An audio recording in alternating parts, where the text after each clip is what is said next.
বেশ, আজকে দেখো আজকের আমাদের চ্যাপ্টার হচ্ছে 14 নম্বর চ্যাপ্টার। চ্যাপ্টারের নাম কি? রেখা, রেখাংশ, রশ্মি ও বিন্দু বিষয়ক বিস্তৃত ধারণা। ঠিক আছে, তো এখানে আমাদের অনেকগুলো চ্যাপ্টারের টপিক আছে। তার মধ্যে প্রথমেই আমাদেরকে যেটা জানতে হবে যে রেখা কাকে বলে। রেখা কাকে বলে? রেখা হচ্ছে একটা সমান কি দাগ। ঠিক আছে, এই সমান দাগটাকে বলে রেখা। এই রেখার তুমি নাম দিতে পারো, যে কোনো তোমার যে ইচ্ছা। এখানে আমি এ দিতে পারি, বি দিতে পারি, তোমার যে কোনো রেখার কয়টি নাম দিতে হয় বলো তো? দুটি। ঠিক আছে, এ বি। এবার যদি বলি রেখাংশ কাকে বলে, সেটা কিভাবে বলবো? এই রেখার কোন একটা অংশ, ধরো এই অংশ থেকে এই অংশটা আমি কেটে দেব, এই অংশটাকে বলে রেখাংশ। এটা আমি যদি নিচের উপরে আঁকি, এইভাবে আঁকি, ধরে এখানে হলো, এই রেখার অংশটাকে বলে রেখাংশ। বোঝা গেল? এই রেখাংশ হচ্ছে রেখার অংশ। এটা নাম দাও, অন্য নাম দিয়ে। এটা তো এখান থেকে এই অবধি আমি কাটলাম, তো এটা এই থাকো, এটাকে কি দেবো বলো? বি দেওয়া আছে, বি বাদ দিয়ে সি। হ্যাঁ, সি দেওয়া যেতে পারে। ঠিক আছে, হলো রেখা এবং রেখাংশ। পরে যে টপিক আছে রশ্মি।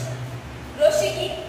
একটা নির্দিষ্ট বিন্দু থেকে যদি আমি একটা রেখা টানি, তার সামনে একটা তীর থাকে। ঠিক আছে, এটাকে বলে রশ্মি। ঠিক আছে, এই রশ্মিরও তুমি নাম দিতে পারো। কি নাম দেবে বলো? সি। C, C. ঠিক আছে, তো সি আর সির সঙ্গে আর কি নাম দেওয়া যেতে পারে বলো? সির সঙ্গে ডি দিতে পারো। যে কোনো তোমার যে কোনো এ থেকে জেড অ্যালফাবেটের মধ্যে যে কোনো নাম তুমি ইচ্ছা মতো দিতে পারো। বেশ, হলো আমাদের রশ্মি। তারপরে চলে এসো, এটা হচ্ছে সমান্তরাল সরেখা। সমান্তরাল সরেখা কাকে বলে কেউ জানে? বলো, তুমি বলো সমান্তরাল সরেখা কাকে? সরলরেখা যারা পরস্পরকে ছেদ করে না তাদেরকে সমান্তরাল সরলরেখা বলে।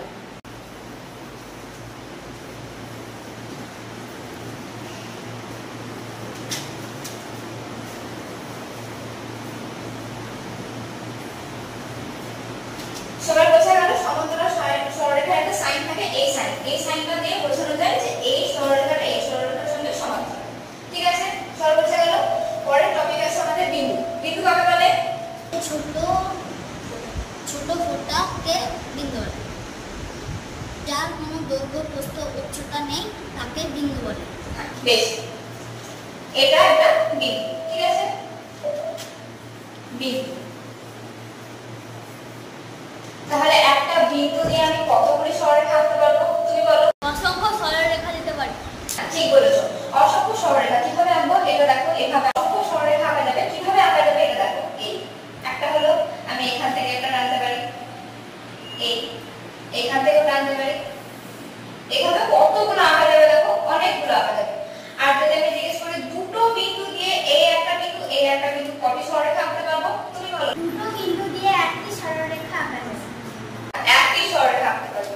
কিভাবে আঁকতে পারবো দেখো, যেহেতু এখানে দুটো বিন্দু আছে, তোমাকে দুটো বিন্দুকে পরস্পর কি করতে হবে? ছেদ করতে হবে। তাই একটাই সরলরেখা আঁকা যাবে। সরলরেখাটার নাম দেই